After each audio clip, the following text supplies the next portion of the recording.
Brodes Media.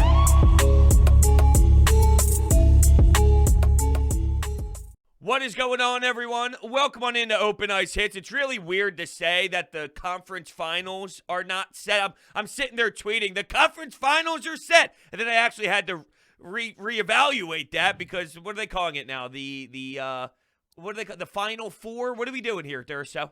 I just saw semifinals, NHL semifinals. Now, granted, correct me if I'm wrong. I saw something. They are awarding the trophies that they would give to the conference. I thought they weren't at first. Now they're saying that I got to see which one it is. I think that the Prince of Wales is going to the winner of the Islanders Tampa series again, and then that means that the Campbell's going to the winner of Vegas Montreal, which would be technically the West, if you will, but it might not be a West team. That's interesting. I didn't even But I thought think they weren't that doing never it for that reason. Yeah, it never crossed my mind, honestly, until right now on what they were going to do with that. So, that's interesting. I'm glad they are, though, because there's that little superstition that goes on where do you touch it? Do you not touch it? Like, it's just, it adds something to it. I think it's nice that they're actually awarding those trophies this year when originally I think the plan was they weren't. So, would all you good. touch it? If you were the captain, would you touch it? Oh, man, why are you asking me that to start this off? I'm just curious here. I don't know. You know what? I wouldn't just so I can't get blamed, but I don't even believe in it, to be honest with you. I don't believe in it either, but I think that's fair. Just so you don't get blamed for it. Yeah, that's a good idea. All right, yeah, let's go with that. But all right, let's hop into the action here. We have it set. The Habs versus the Vegas Golden Knights. The Islanders versus the Tampa Bay Lightning. I'm looking forward to it. And we'll start with the beatdown that happened in the Coliseum. The Islanders, it's an interesting one because some controversy surrounding the Charlie McAvoy Palmieri incident, the little how do you do that kind of knocked him out there, and that changed the whole landscape of it all. What'd you think of it? I mean, look, I thought that it was a cheap shot. I did, and it definitely made the Bruins pay. And it's weird because all throughout this playoff series, we've been discussing, is that cheap? Is it not cheap? Is that suspension? Is it not a suspension? And in this play, to me, that's just part of playoff hockey where you try and give someone an extra something. And that's just, I don't really have an issue with it, but it's that hypocritical, I guess, compared to everything else we've kind of been talking about. It's not. Here's my thing, okay? You can't call it a cheap shot, which is exactly what I would call it. You can't call it a cheap shot and then act like it can just be let go either. Like, it was a cheap shot. It should have been called a penalty. Not a suspension, not anything over the top, but that's 2 minutes. And they didn't call it. And it really it changed the complexion of the game to an extent, but it didn't because, I mean, here's the thing. The Islanders end up going up as a result of that later on in the same period, 4-1. It really fell over right then and there. I think maybe something would have changed if you gave Boston a power play there. But at the same time, you saw what makes the Islanders a really good team, and you saw what can hurt the Boston Bruins, and that's the depth scoring. It's, Brad Marchand's the one who scores in both goals in that game. Kind of explains some stuff, I mean, you lost a lot of that bottom six depth that you looked like you had in the Washington series, and now it was gone. And the Islanders just kept getting it. I don't think Travis Zajac had a goal to that point. Definitely in the series, but I don't know if he had one even in the playoffs. He might have one.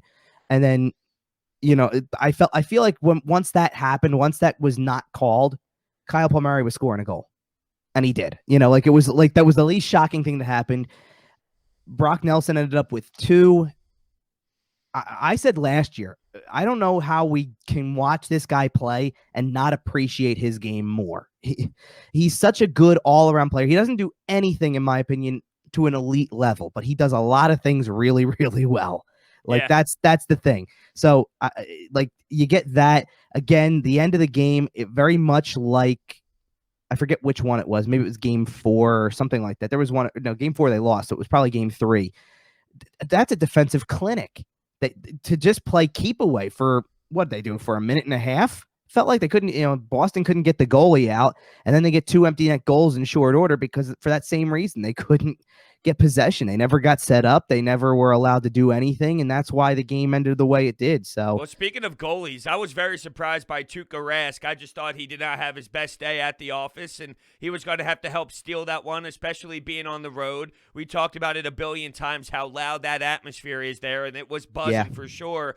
I just thought that he was off. Some of those goals I'm accustomed to seeing Tuukka Rask stop. And now I know the story is, can the Islanders take down insanely stacked Tampa Bay roster, but I almost look at it as, okay, what's next for this Boston team? Because these guys are only getting older, right? The David Krejci tweets are all out there that this guy's criminally underappreciated in Boston for everything he's done, and Patrice Bergeron's not getting any younger. We've been so accustomed to seeing this Bruins team year in and year out make some noise, and eventually I think they're going to have to seriously take a hard look and, what is next? What is next for this Bruins team? Because there's not a lot of time. Yeah, there's not. And I mean, I think that just as big as the goaltending, as you mentioned, is the defensive losses they had in this series. When Brandon Carlo goes down, they're without Kevin Miller, they're without a lot of other guys who you could sit there and say, this could help solidify the blue line even more against a team that you knew was going to come with depth. The core conversation is interesting with these guys because, first of all, to me, this shows how hard it is to win because this is a core that has one Stanley Cup.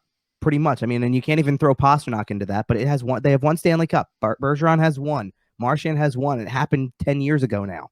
Like they've made it to the Cup final 2 more times.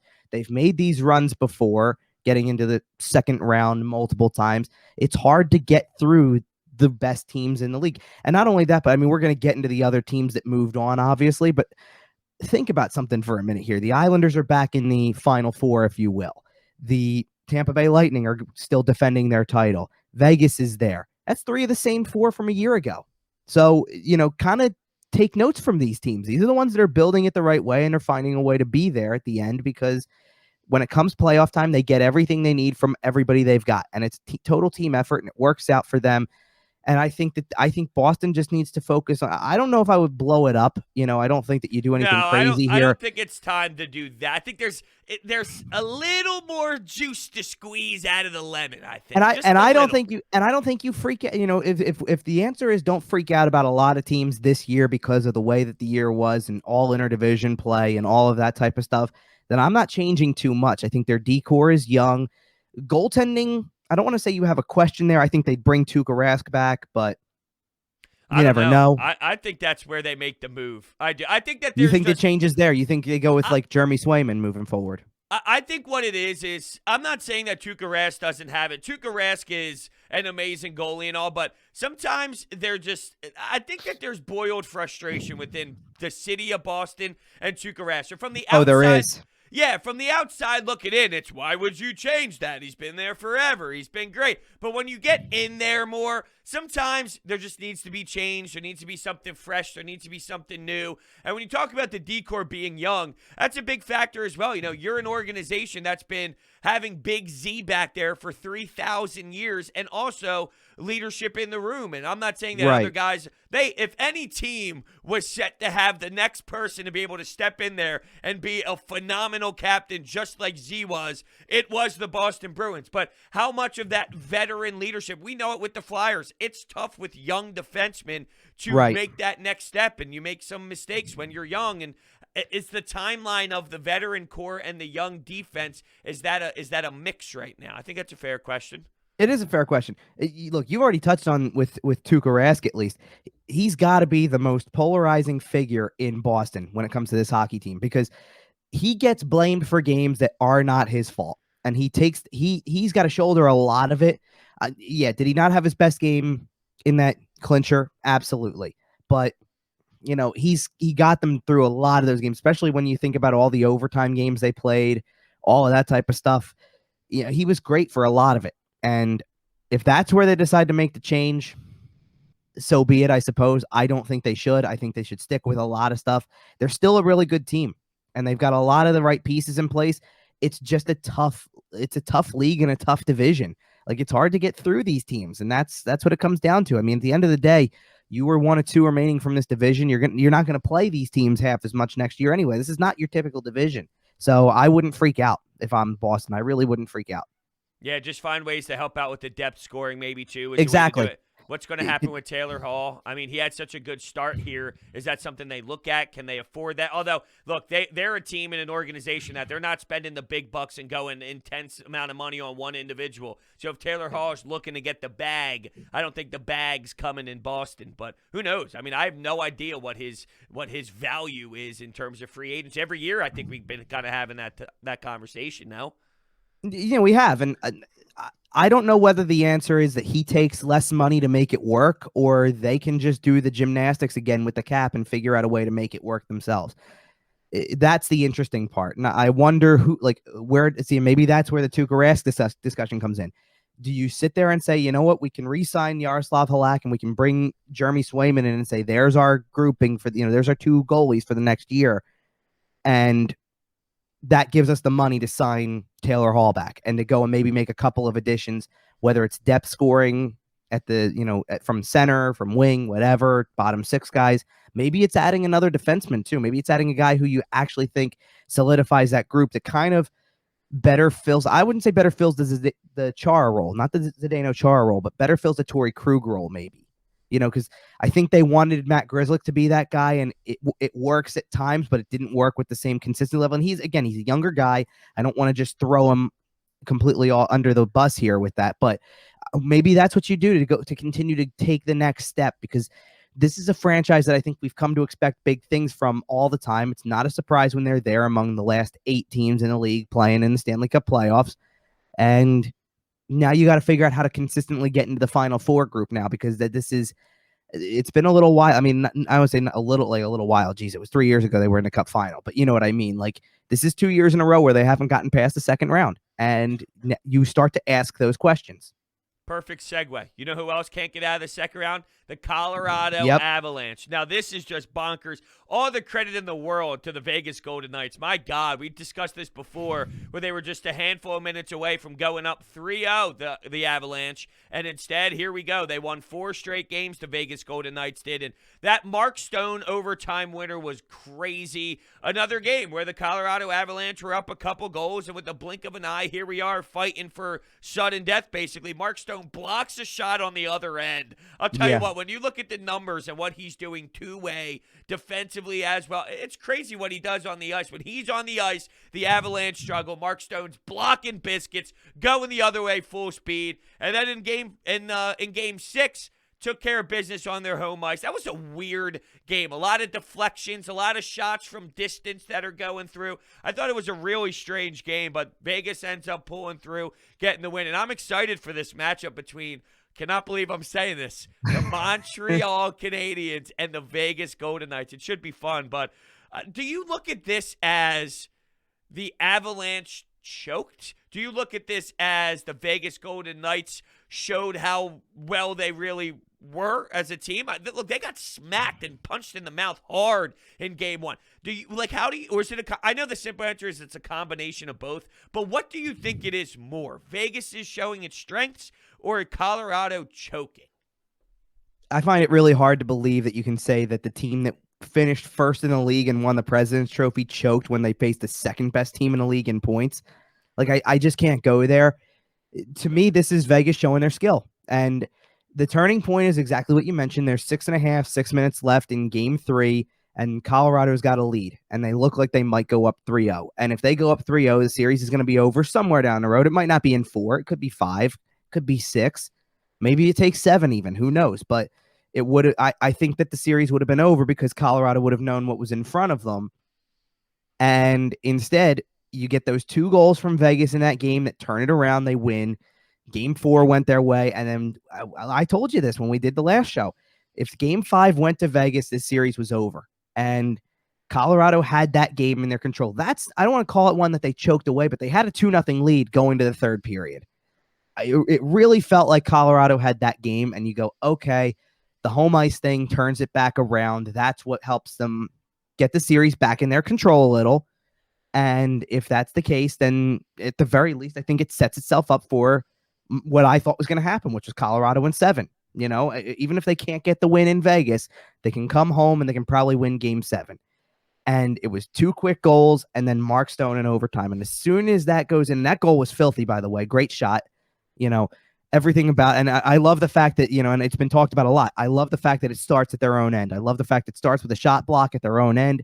He knows exactly when to try to break out there to take that chance to go forward, get set up nicely, and goes in and scores that goal. He was flying. He was flying. The hair. And I was looking at the hair. The hair was looking good coming down the wall. I hear you. His reactions remind me of the way you react to things, honestly. Like, he gets really fired up. It's really cool. But isn't that just the type of guy who would score a goal like that makes you realize the series isn't going any further, by the way? Like, if anybody was going to do it, it's the captain of the team. It's the guy who is really leading the way in this whole thing. I almost wonder, do you consider him? I thought about this. Do you consider him in the same conversation we have that we talked about when it came to Alexander Barkov and Mikko Rantanen and these guys we keep saying, oh, they're kind of underrated, which means that if we say it too often, they're not really that underrated. Like, I think every team needs to have a player like this who's got the ability to grind it out, who knows how to handle the physical toll of the game, but also does that dirty work, can block shots, can do all that stuff, and yet has scoring touch and can be this great offensive player. Like, I think every team needs that, and I think that makes him, like, he's almost an underrated part of this league, and yet he's up for a Selke this year, like.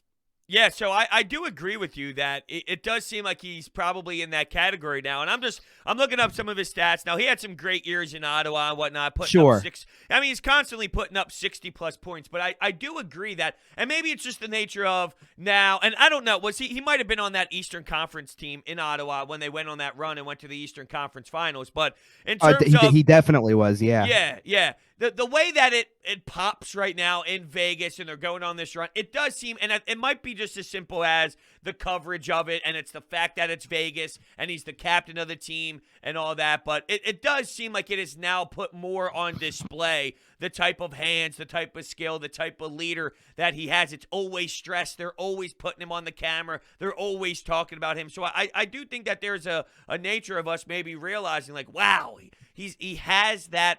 Maybe that personality's coming alive a little bit more. There's a lot surrounding Mark Stone that I do agree with you that he's kind of fallen in that category, but it's being more discussed now of how much of a great player he is, more so than it was in years past. He's tremendous. And I thought the Avs had a chance when they tied it up 3-3. Yeah, I did too.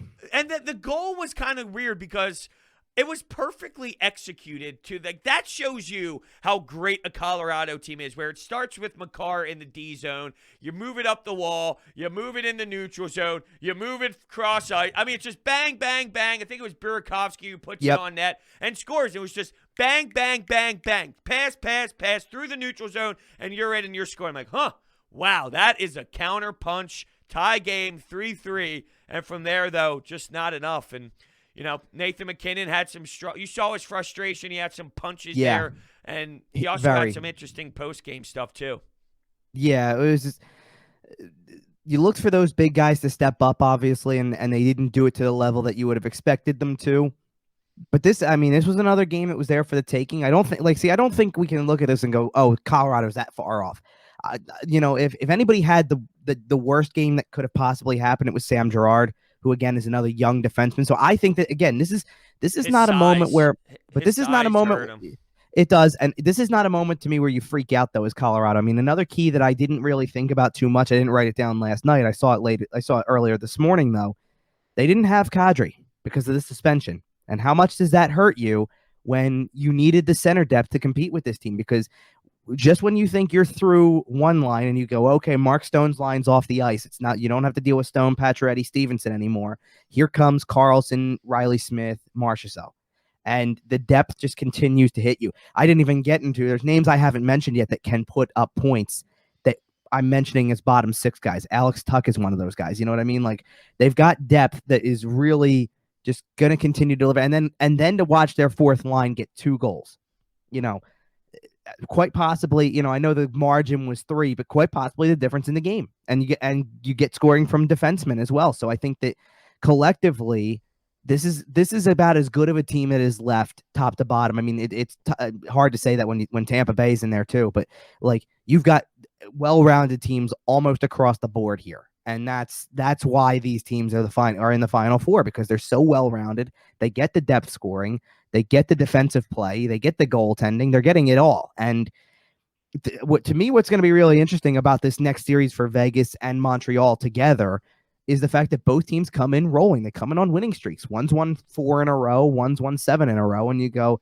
so who's the one who bends? Who's going to be the one whose momentum gets disrupted enough that now somebody's going to take advantage of that getting disrupted and just possibly run with it. Yeah, I mean, that's going to be one of the interesting parts to me. Yeah, definitely. And I think the broadcast said it best when you just brought up the fourth line. If you look at the numbers, and it was more hypothetical and more just like, hey, if you were to research this, I bet you this is how it goes. If you get 2 goals from your fourth line, you're probably winning a lot of games because it just shows you, you're getting production all throughout. So I thought that was a huge, huge part of that game was being able to roll some of your grunt guys, some of your bottom 6 guys, get them out there. They were taking advantage in front of the net, taking advantage of Girard with the size. And like I said, a lot of shots from the perimeter, but when you get guys in front and you get greasy, it's going to happen. And that's exactly what happened. Now, I want to get your thoughts on this because media member wise, did you happen to catch the Nathan MacKinnon thing after the game or not? I just saw a clip of one particular question that was quite honestly ridiculous. I don't know how that guy even gets through. Yeah, so just to put it in perspective here, and there was a media member that basically said, and I'll say it too, but there's an F-bomb in there, and he basically said, do you guys analyze this and basically just say fuck it and move forward? And Nathan MacKinnon honestly had no idea what he looked like. He looked like he went to an alternate universe like that. Honestly, the look on his face was like, I agree. I think listening to the clip, I started like, is that a real media member? Was that someone who somehow hacked into the call? Like, who the hell asked that question? That's a horrendous thing to do. That sounds like a fan question. Yeah, that was absurd. I don't know, because here's the thing about it. There's a lot of people who get through on things like this that are writing for more blog-like sites than they are media outlets, if you will.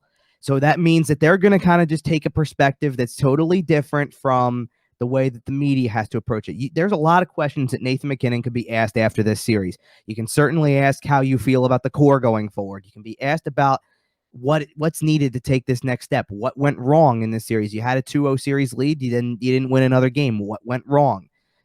Those are the questions you ask. And in some cases, they're not going to give you an answer in that moment because it just ended. It's hard for, how many head coaches sit there and say, I'm not answering that right now because I want to step back and look at the whole thing. And then I'll come back in a day or two and do at the end, like end of season exit interviews and give you much more of an answer to those things. It happens all the time, but it's still fair to ask the question. I don't know what that was. That was, quite honestly, that was just a joke. Yeah, I know. It had to have been a troll. Now, if I am Nathan MacKinnon, and it's easy for me to sit here and analyze this, I am not losing 4 straight games to the Vegas Golden Knights in this emotional journey of a 7-game series that only went 6, of course. But I wish that he had a little more professional responses. Now, I get it. You're upset. I just wonder if he wakes up the next day going, I probably could have handled those questions better. He's upset. He's bothered. He doesn't really want to talk and all. But I wish I don't want to say, I don't want to say it the wrong way. But if I'm Nathan MacKinnon, I think I'm answering those questions a little bit more professionally and getting my emotions in check, standing up there and going, yeah, we lost. It's tough. I haven't won shit yet. I'm going into my 9th year. I think I would have liked to handle it a little more professional. Is that fair criticism or unfair? It's both, because yes, he probably shouldn't say things like that, but at the same time, it's hard when you have to they get put in front of us 10 minutes after shaking hands with people and saying season's over, that's the end of it. It's hard for them to control the emotions in that moment. And usually, there's a lot of questions that get asked after that final game that are better suited for 2 days from now. And there's no way to look. That's not me sitting here saying they shouldn't ask the questions. You're asking the questions for a reason. It's just those are the responses you're getting in the heat of the moment. And if you give that guy 10 minutes, 2 days to clear his mind, to think about the year as a whole, he's got nominated for the Hart Trophy. He had a great year. The team had a great year. You also, and look, it would be easy, really easy for somebody like him to sit there and say, you know what, this is not to say this is the league, but we're playing the number 2 team in the league. We're the number 1 team in the league. And somebody else is playing a series where it's like the 10th best against the 18th best or something like that. You know what I mean? Like, they got hit with the toughest competition that they could I would have in the ripped him if he second said round. that too. I would have Right, ripped but him like if he I'm saying, said like that too. it's not a good excuse, but like I could almost understand if you go, well, we just played one of the best teams in the league. Like it's without making an excuse and ripping the league on why that happens. You're almost sitting there saying, like, well, look, it's not like we played some slouch of a team that we got upset by. This is a good team, and it could have gone either way. Yeah. You know, like it's Yeah, not like, if you and that's the word thing. it It's that not way. it's not like these two teams aren't among the best in the league, and either one could have been there, and we would have said we're shocked. You know. I feel bad for Colorado because I think they're on the verge of something great here. I think what Nathan MacKinnon also needs to realize in that sense too is, okay, maybe he hasn't won anything yet in 9 years of playing or whatever it is. I look at their blue line and I say, you can't rush this stuff. I mean, they got a lot of young players on that blue line, and even guys who aren't as young, who you sit there and go, well, they're finally, for the first time in their careers, maybe being tasked with playing bigger minutes. Okay, well, I like that you brought this up because, excuse me if I pronounce his name wrong because he's a senior writer for The Athletic, but Mark Laziris, do you know much about his work or no? Not really. No. Okay. But is this, I already know where you're going with this. Is this the column on McKinnon's the gag artist in the choking? No. Okay, there was an article like that too. Oh, no. This says, third straight second-round exit for the Avs, who are so talented and so well-constructed with so many team-friendly contracts. Now you have to pay Makar, and it starts to get a little harder. Just a reminder of how magical and fortunate Chicago was to squeeze their 3 cups out of that window. So you're just talking about young defensemen and growing and all, which is fair, and I think you're absolutely right. But now you start working in, okay, how does this change the financial aspect of where the Colorado Avalanche are right now? And it's sort of like what I was saying with the Bruins. They never go overboard with all these contracts that, if you want to play for the Bees, you're going to be taking team-friendly stuff. Well, now the Avalanche have to start maneuvering through maybe that type of discussion, which, gets a little bit harder to manage. That's all. I'm not saying it's going to change everything, but now you're on the tipping part of, okay, now we got to be a little bit, a little more smarter. We got to be smarter with the decisions we make financially. Well, sure, but this is the thing for everybody in this league. I don't want to spend too much time on the Carolina Tampa series, but I thought I saw anyway that Dougie Hamilton said a day later after they were eliminated, well, they were $14 million over the cap. So and it's not an excuse. It worked. That's how look. If you can shift it in your direction, go ahead and do it. But at the same time, I sit there and I go, if Tampa doesn't win a back-to-back this year, then they're not winning a back-to-back ever, because something's going to change going to next year. You're not going to sit there and conveniently get an injury to somebody like a Steven Stamkos or a Nikita Kucherov. Well, you never know. You never know, but you know what I mean. Like I'm saying, like you can't bank on that every single year and say, oh, this is how we're going to navigate the cap again. You're going to have to make tough decisions. Colorado's going to be in the same situation. Every team is. We already said this with Boston. How do you keep a Taylor Hall when you're the Boston Bruins with Bergeron, Marchand, Pasternak, Tuukka Rask, all these big names and guys? David Krejci's making decent money, I'm sure. Guys like that. How if you're Vegas, how do you keep this going if you have all these guys and that there's players? Like eventually you move on from players for that exact reason. It's not that you don't want them, it's you can't afford them anymore because they're going to go and get more money somewhere else, and you can't afford that, and they're going to leave as a result of that, and you have to fill the void after the fact. That's how it works. And we've wondered this with Tampa Bay for years to come. Maybe now it's going to be time to start wondering it with Colorado and with Vegas and with Boston and all these other teams. How do you keep a group together when everybody makes decent money? Yeah, it's going to be really fascinating. Just like the semifinals, the Final Four. I get very confused on what I want to call this thing whenever I discuss it. But let's just kind of give a little preview here on what we think is going to happen. Now, the Habs-Vegas one, I thought you brought up a perfect point where they're both coming in super, super hot. They're both playing real great hockey. And I think if we're just analyzing this from roster standpoint and skill standpoint, we have to both admit that Vegas is way more stacked in terms of what's on their roster. So for that reason, I'm gonna throw out there that I think Vegas is gonna handle this series. But I would not be surprised if we go after this series is over. Wow, we were fooled because Carey Price did something amazing. Rob's game 1, and the Habs somehow win 2-0 with an empty net goal. So it was really a 1-0 win. And I wouldn't be surprised because there's always that magical team that goes on the journey. But if I'm gonna look at this objectively right from the start, before we see puck drop at all, I'd have to say that Vegas has enough skill and enough talent to run through the Habs a bit.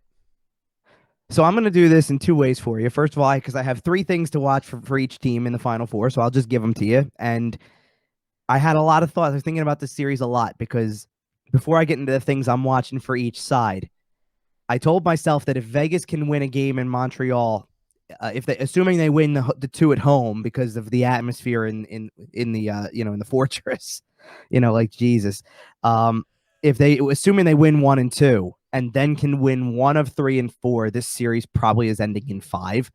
I don't want to pick Vegas in 5 because I don't want to doubt the Montreal Canadiens like everybody seems to have to this point. I want to say 6. I mean, I want to be realistic. I think Vegas is winning this series, but I also don't want to shortchange it any. I think this is going longer than people expect. With the goalie matchups, yeah. Sure, and that's the thing. Like that's my first thing for Montreal is can Carey Price, can he keep the magic going? What that's about the question. Fleury? Like, do they almost? I almost asked the question: do they wash each other out, or no? Am I giving Fleury too much credit? They can. That's what I'll say. They can. And if the question is, again, is Price going to be good enough against it? Because my first point for Vegas, my first thing to watch for Vegas is a stacked roster is now rolling, and they've got 4 straight wins against a team like Colorado. What do you do, when they're really firing on all cylinders?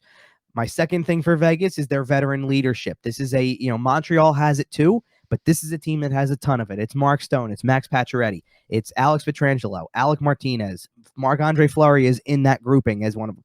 And I didn't even go into the guys who have been there from the beginning. The 3 guys, your Carlson, Smith, Marchessault line that's been there since the start of it. What's crazy? That's almost now your second tier, where years ago they even went on that ride, they were your top gun. So just to put it in perspective on where they are now, it's actually insane. Like, we're talking about them now as the second layer, and they were making runs when they were the first layer.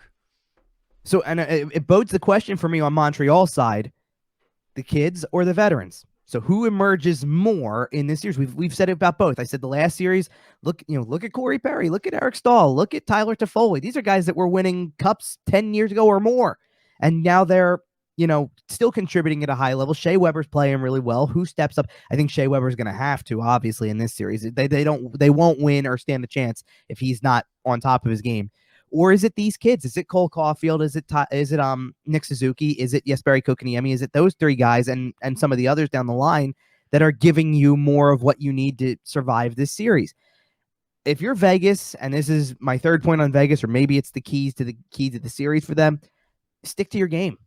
Everything you're doing right now is working. So stick to it. Play with the style that got you to this point, and don't change much of anything. And on Montreal's side, you got to ask yourself, will the underdogs win again? They love that underdog role. And will they embrace that further? And nobody's going to give them a shot in this series. Nobody is. And that's why I'm trying to be cautious and say 6 games, but I'm not going to pick them to win. But it's exactly that. Do you take that and run with it, that nobody's giving you a shot to win, and now you could shock the whole world here? Yeah, and I think you brought up a great point with the Suzuki, with the young guys and all. I'm just curious, are they going to be able to handle that atmosphere on the road after not playing on a road game to this level in so many years? And is that going to be so overwhelming? Now, what I'm trying to do here is look at the series line, and I have it up. So the Vegas Golden, because I think it's very telling. Vegas wins for a reason. They win a lot of money, and they suck you in. So when a line is out, I look at it as a telling stat. So the Vegas Golden Knights are minus 400 to win the series, and the Canadiens are plus 315. So, to lay $400 to win 100 is basically what you'd have to do for Vegas, while the other series is minus 250 Lightning, plus 205 Islanders. The Islanders are given way more of a chance than the Canadiens are. I think it's just telling where it is. And, let's say the Canadiens win a road game. I think that starts opening up the discussion, because what do you do? This is natural in every sport. That's a game changer. Games, split them. So what if they just win one of the first 2 on the road? I think that opens up a whole new discussion. It's a game changer. If they can win, especially if it's game 1. Imagine if it's game 1 and Vegas trails in this series somehow. You know what? Like, I almost think it's the only reason why I say this is game one for me. I always feel like that's the game where that one opponent that shouldn't win the series gets their victory. So if they were to win game one, I almost think if they win game two, it's a little different because there's always that team, the Sixers in 01. Allen Iverson beat the Lakers. you're thinking, game one. yeah, you're sitting here thinking, but you're sitting here saying that because the Atlanta Hawks won game one, and now the Sixers won game two, and you're like, oh well, now you know. No, I'm telling you, it happened. The Portland I know. Trail Blazers are going to beat LeBron last year. Well, you win game one. It's just that's the game for the underdog to win. So I almost look at it as if they respond in game two with the counter punch. I almost think that there's more something to that. How about that? But I can understand that, but yeah. You know what? The fact that they're starting on the road, though, which I get it, they have the entire playoffs. But the fact that if they can just get one on the road, to me, if they come home tied 1-1 and then can win game three, then I start thinking like that, because then I sit there and I go, well, the home ice thing for them is just as real as it is for Vegas. And that's why I said if Vegas wins the 2 games at home, like we think they probably will because of the atmosphere, and Montreal hasn't played in a building like that in over a year, then if Vegas wins one on the road, then you know where the series is going. But if not, you know, it still comes down to then it turns into that best of 3 potentially. Yeah, and but the Canadiens don't have home ice advantage, though. But no, I agree. But at least at that point, it's the best of 3, and it keeps you thinking for a little bit. Like, again, it keeps you thinking that just win one on the road, even if it's game 7. Who knows? That's the difference. I don't see it happening. I don't see it getting beyond 6, like I said. I think that Vegas wins one on the road and sets themselves up for something, you know. And maybe the one on the road is game 6. Who knows? But, you know, maybe that's the way it goes. But I guess really quickly before we get out of here, we should shift over to the Tampa Islanders series. Now, did I see – I'm going to make these famous last words for you. Did I see you say on Coffee with Brodes that you think Tampa is going to wipe the floor with this team? I said that they're gonna have a good showing here. Yeah, I think that's the case. I can't overlook the Islanders. I really like the way this team plays. I think that they've got something. I do too. Okay, so like, are you thinking it's a longer series? I don't know. I don't know if it's a. I mean, look, it's a well organized system there for Barry Trotz and that team. So I'm not discrediting what they've done, and they're playing really well right now. But it just goes back to the same thing of the Vegas and the Habs thing. The only difference is the Islanders have way more talent, way more veteran presence, and probably the best coach of the 4 teams left. But I just look at the talent on the Tampa Bay Lightning, and I go, they have more talent. So how can I? And it's not just more talent. This is. I don't know if we're ever going to see this much talent on an NHL roster again. So that's the only reason why I think Tampa's going to take this thing for a ride, because you're just so damn deep and so good. Yeah, and look, for me, because I'll just jump right into my things to watch. So for Tampa, Andre Vasilevsky is now completely locked in. This is a guy who, you know what the difference for me in the Carolina series was, and it was the same thing I talked about in the Florida series. Carolina got into a game where they took a 4-2 lead. And if you're going to get 4 goals by Andre Vasilevsky, you need to finish the job. There's no exceptions here. You have to know that you win. Like, you got to win the games where you score 4, because the next game could be 0. And that's exactly the way it played out. And he goes and locks down. This is the 3rd straight series he's closed out with a shutout. And it just continues to build from there. I feel like he's getting his confidence even more. I feel like that was the only game in the series that it ended up being a 6-4 Tampa win, but when they were down 4-2, that was the only game in the series where Carolina was getting the scoring touch and beating Vasilevsky with regularity in a game. And the rest were, you have to fight it out. It's going to be 2-1 games. It's going to be 3-2 games. It's not going to be a lot. And if you get into that series, and look, maybe the Islanders are more equipped to play that low-scoring series and still find a way to win, but I just don't know that the Islanders are not going to allow that much. So when you score on him, you better get the win and take advantage. The Tampa power play. I don't know who the best forward is on this team, to be honest. I know a lot of people think it's Kucherov. A lot of people still believe it's Stamkos. I think it's Braden Point at this point. I think it's Kucherov. I think he's got the most skill. He probably does. I still think, I think Braden Point, maybe from a finishing standpoint, maybe that's what makes them different, is Kucherov can set guys up more often, Point's the finisher. I still think Point's at the center of all of that, to be honest. And it's a team collectively. This is my 3rd point. It's a team with no weaknesses, only strengths. This team is good in all areas. I believe that after that, I think Rod Brindamore said after the series was over and Carolina had lost, that they've got the best goalie in the world. They've got, and I think they've got the best defenseman in the world on top of it. And then you go into their forward group and you realize it's coming from all directions, and there's no rhyme or reason to how they get their goals. They just come at you in waves, and that's what could be the difference. But yet the Islanders have this vibe about them, and the way they played that game and the way their building's been too. Like, it's just as wild, it's just as entertaining. Like, this could be one. Like, again, I can see Tampa winning this series in 6. I can see the Islanders do it.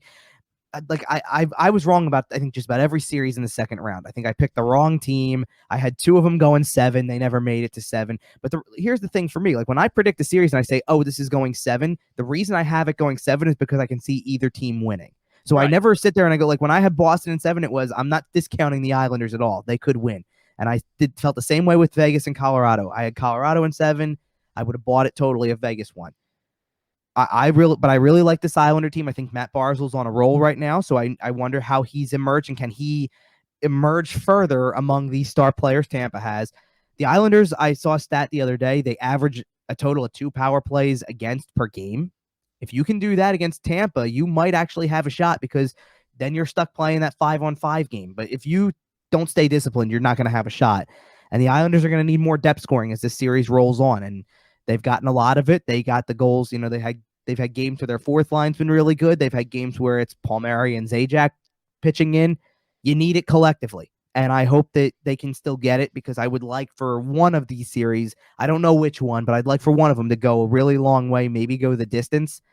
And this one, to me, on paper, seems like the one more likely to go the distance. So I hope that we get that from these 2 teams. Yeah, no doubt. No, all great points, really. I think that's the power play thing is actually really fascinating. The limiting the Tampa Bay power play to their opportunities. I guess there's an element of that is New York Saints vibe. I get it. Like I know that they wanted more calls in the series, so I guess funny.